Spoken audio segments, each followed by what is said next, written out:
নমস্কার বন্ধুরা, কেমন আছো তোমরা সবাই? তানিজ স্মল ওয়ার্ল্ডের আরও একটি ব্লগে তোমাদের সকলকে অনেক অনেক স্বাগত জানাই। তো আজকে হলো আরও একটি সুন্দর রবিবারের গল্প বা ব্লগ নিয়ে চলে এলাম তোমাদের সাথে একটু গল্প করতে। তো আজকে হলো যথারীতি রবিবার, সুন্দর একটা ছুটির দিন, আর একটু বৃষ্টির দিনও বটে। কারণ এখন তো সব দিনই প্রায় বৃষ্টির দিন। সকালে যদিও বা একটু রোদের দেখা পাওয়া যাচ্ছে, দুপুর থেকে আবার সেই মুখ গোমড়া আকাশ।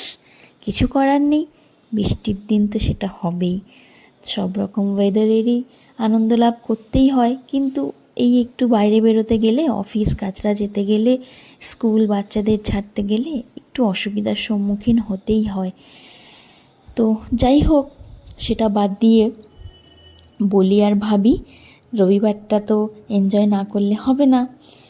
তো রবিবার ছিল আজকে।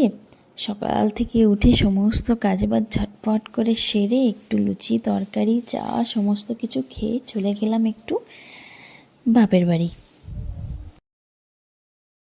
বল আমাকে, ভূত বলেছে তো আমাকে ভূত বলেছে? হ্যাঁ, তো কি ও আমাকে ভূত বললেছে তো আমি কি ভূত হয়ে গেছি? কারুর বলাতে কি কিছু হয়? আমি ভূত হয়ে গেছি?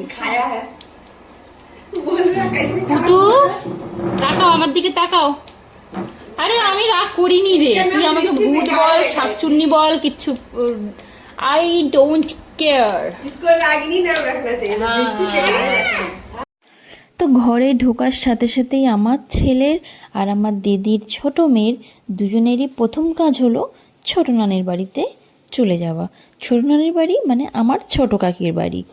ওখানে গেলে ব্যাপারটা কি হয়, বকাটা একটু কম খায় আর দুষ্টুমিটা করে চরম লেভেলে, মানে ডাবল আর কি, যেটা আমার সামনে থাকলে ঠিক হয়ে ওঠে না।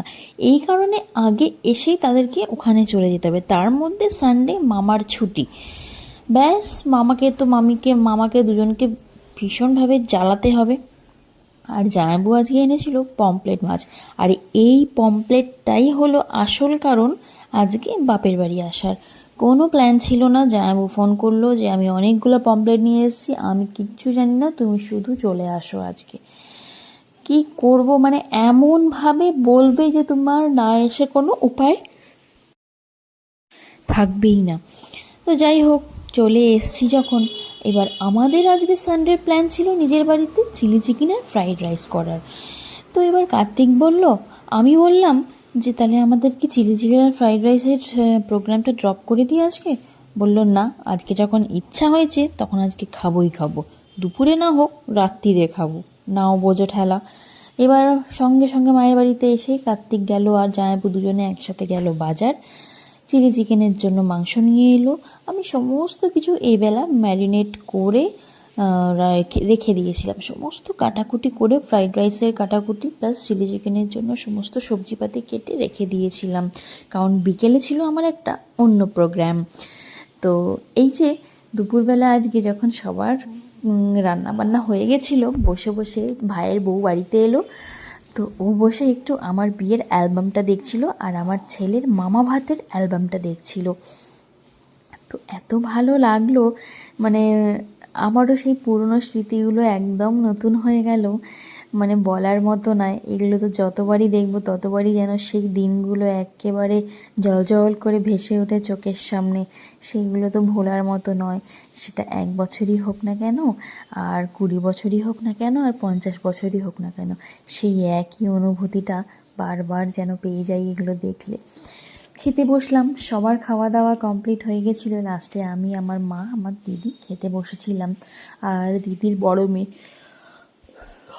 সবার খাওয়া দাওয়া মোটামুটি কমপ্লিট হয়ে যাওয়ার পরেই ছেলেকে ঘুম পাড়িয়ে আমি বেরিয়ে পড়লাম আমার একটা নতুন জিনিসের উদ্দেশ্যে, যেটা হলো আমি যেহেতু ফেসবুকে আছি এবং ফেসবুকে আমার শহর শ্রীরামপুরের পেজটিকে ফলো করে রেখেছি এবং ফলো করিও।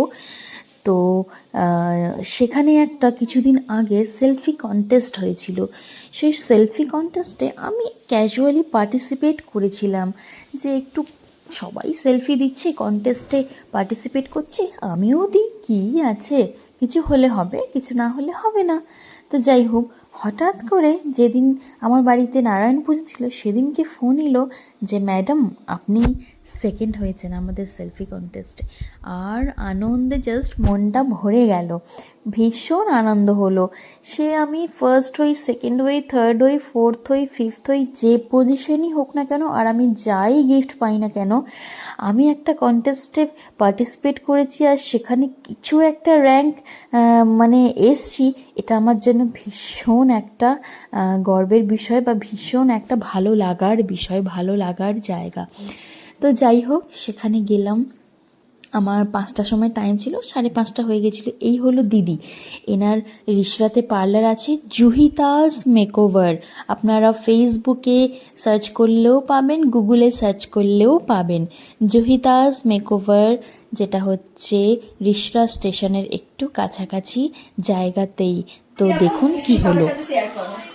আমারও খুব ভালো দারুণ একটা এক্সপিরিয়েন্স হয়েছে, মানে সত্যি আমিও যেটা আমি রিপিট করব না, ও যেটা বললো এটা একদমই বাস্তব যে এইভাবে সেলফির কোনো কন্টেস্ট হবে এটা একদমই ভাবতে পারিনি। আর আমি তো মানে যেটা ছাড়া হয়েছিল পোস্ট করে সেটাতেও ভুল বুঝেছিলাম। দাদার সাথে আমি কথা বলেছিলাম, উনি আমাকে বলছেন যে না এই সময়, আমি বলছি না এই সময় না ওই সময়।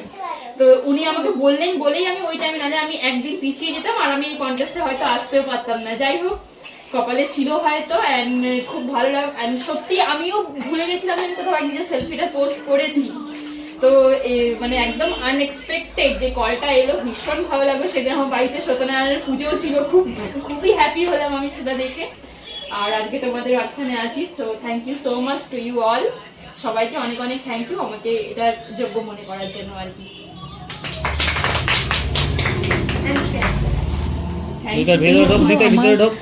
আজকের বক্তব্য গিফটটা যাই পাই না কেন, গিফটটা যথেষ্ট সুন্দর ছিল, কারণ যারা দিয়েছে তারা আমাকে মন থেকে দিয়েছে। তারা আমাকে অনেক বেছে 750 জন নাকি ছবি পোস্ট করেছিল, সেখান থেকে আমাকে সেকেন্ড করেছে, মানে সেটা আমার কাছে বিশাল একটা দামি, বিশাল একটা ইম্পর্টেন্ট বিষয়। এটা হলো মমিতা, এই থার্ড র্যাঙ্ক সে পেয়েছিল। আর এ ছিল 5th সোমা আই থিঙ্ক। তো যাই হোক, সমস্ত কিছু করে খুব সুন্দরভাবে দিনটা বা সময়টা কাটালাম। তারপর বাড়ি ফিরতে ফিরতে মোটামুটি 8টা বেজে গেছিলো। কার্তিক গিয়ে আমাকে স্টেশন থেকে নিয়ে এসেছিলো। আর সব থেকে বড় সারপ্রাইজ, আমি এসে দেখছি যে চিলি চিকেনটা অলরেডি আমার বরমশাই রেডি করে দিয়েছে। দেখছে যে আমার বউটার আসতে একটু দেরি হচ্ছে, তো চলো আমার বউ যখন সব কিছু প্রিপারেশন করেই রেখেছে, চিলি চিকেনটা নয় আমিই বানিয়ে ফেলি। ব্যাস, বাড়িতে এসেই গরম গরম পকোড়া হাতে পেয়ে গেলাম আর চিলি চিকেনটা একদম রেডি পেয়ে গেলাম। আর আমি শুধু ফ্রাইড রাইসটা বানিয়ে নিলাম। ফ্রাইড রাইসটা বানাতে আর কতক্ষণই এবার সময় লাগে, তোমরা সবাই জানো ফ্রাইড রাইস বানাতে খুব একটা বেশি সময় লাগে না। আর ফ্রাইড রাইস বানানোর অনেক রকমের ধরন আছে, তো আমি সব থেকে শর্টকাট প্রসেসটাই আজকে ফ্রাইড রাইস বানিয়েছিলাম। কারণ যেহেতু বললাম আমার 8টা বেজে গেছিলো আসতে। আর প্রথম ব্যাচেই খেতে বসে গেছিলো আমার দিদি আর জামাইবাবু। জামাইবাবুর শরীরটা একদম ভালো ছিল না, সকাল থেকে বলছে জ্বর, প্যারাসিটামল খেয়ে এদিক ওদিক নেচে বেড়াচ্ছে আর কি। এর জন্য একদমই অল্প পরিমাণেরও খাচ্ছিল, যদিও ফ্রাইড রাইসটা সে খায়ও না খুব একটা। তাও মানে যেহেতু শরীরটা ভালো না, খাওয়ার ইচ্ছাটাও নেই, তাই অনিচ্ছাকৃতভাবে অল্প একটু ফ্রাইড রাইস খেয়েই নিল। কিছু বলার নেই, কিছু করার নেই, তাই আর কি। তারপরেই এলো আমার বরমশাইয়ের পালা।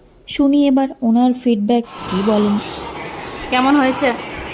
তুমি রান্না করেছো, তোমাকেই জিজ্ঞাসা করছি কেমন হয়েছে। হ্যাঁ, লাস্ট মনে হয় অভিজ্ঞদের বাড়ি গিয়ে খেয়েছিলাম আমরা চিলি চিকেন আর অনেক, মানে ওটাই আমরা লাস্ট খেয়েছি আর কি। তারপরে আজকে খাচ্ছি চিলি চিকেন আমরা। বর্ষা কেমন হয়েছে? ওকে, এবার আমি টেস্ট করি বাবাই। ফাইনালি সানডে কাটিয়ে বাড়ি চলে এসেছি। আজকের দিনটা অনেক অনেক অনেক এক্সাইটেড ভাবে কাটলো। অনেক নতুন নতুন জিনিস হলো, অনেক আনএক্সপেক্টেড গিফট পেলাম। তো তোমরা সবই দেখলে, তো thank you so much for watching. বাড়ি এসে গেছি, এবার তো কালকে সোমবার, কাল থেকে আবার 5 দিনের টানা রুটিন একটা চলবে। তো ততদিনের জন্য তোমরা আমার ভিডিওটা দেখছো, ভালোবাসা দিচ্ছ, যতটাই পাচ্ছি অনেক অনেক অনেক, সেটা আমার জন্য। তো আজকের ব্লগটা এখানেই শেষ করলাম। তোমরা সবাই সুস্থ থেকো, তোমরা সবাই ভালো থেকো, সাবধানে থেকো। আর ব্লগটা কেমন লাগলো অবশ্যই আমাকে কমেন্ট করে জানিও। আর যদি ভালো লাগে একটা লাইক করো, একটা কমেন্ট করো, আর অবশ্যই বন্ধুদের সাথে শেয়ার করো। আর এই যে আমার ছেলে তোমাদের সাথে একটু দেখা করবে, গুড নাইট বলবে। Good night, Radhe Radhe. Radhe Radhe to all my viewers, tata.